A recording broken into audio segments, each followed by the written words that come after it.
Hi, hello. Uh, Excuse me, where are you from? I'm from the U.S. Yeah, and I'm from Laos. Oh, okay. Okay, so today I have two questions to ask you. Okay. And, I have learned English for years, but the first question is that I have lots of new words, but when I'm getting in a conversation, my new words disappeared.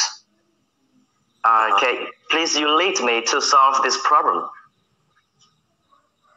Yeah, that's pretty normal. So the one thing you got to do is, like, if you just have memorized words, it doesn't help so much. You need to have them in context with something.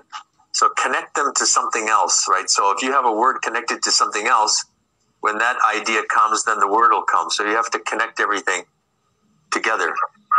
For example, I'll give you an example. Like, if you take, like, just an idea, like the English alphabet has 26 letters, right? Yeah.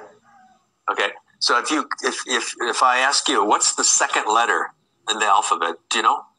A. The second letter. What's the second letter? B. B, right? Right. Okay, what's the third letter? What's the third letter? C. C. So you know those letters, right? Because they're connected. So A is connected to B is connected to A, they're close together, right? But if I ask you, what's the 15th letter? 15 letter. Let me think.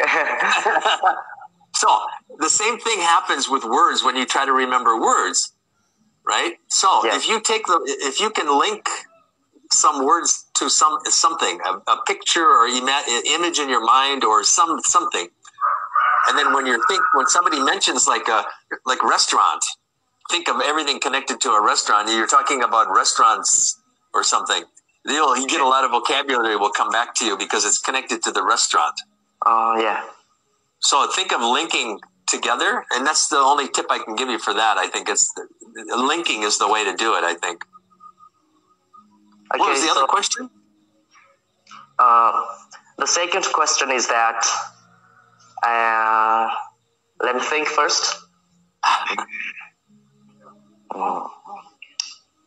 Okay, I forget.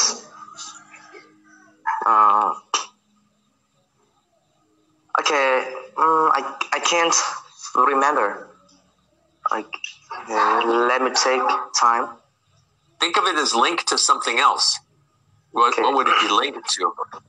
Linking helps. My question is that I can only understand some native speakers, but when I'm listening to another native speaker, I can't understand because they speak with very difficult words. Because when I'm listening to some English native speaker or some English teacher native speaker, I understand very well. Right. Yeah, but you're talking about, so when people are talking in conversation, the topic could be many, many things. So there are lots of different topics. So the best thing that happens if you don't understand something, you have to tell somebody, I'm sorry, I don't understand, or do you mean, or what do you mean, or something like that, and get them to explain it. Could you explain that a little more? That's a good expression. Explain that, please, or could you explain that a little more? Or I'm sorry, I don't get it. What? I don't follow you. That's another one you can use those expressions for. Have somebody explain something. Oh, very good. Thank you. Yeah. Okay, let me ask you something. Okay, one more question. You said only two. Now you have three. Okay.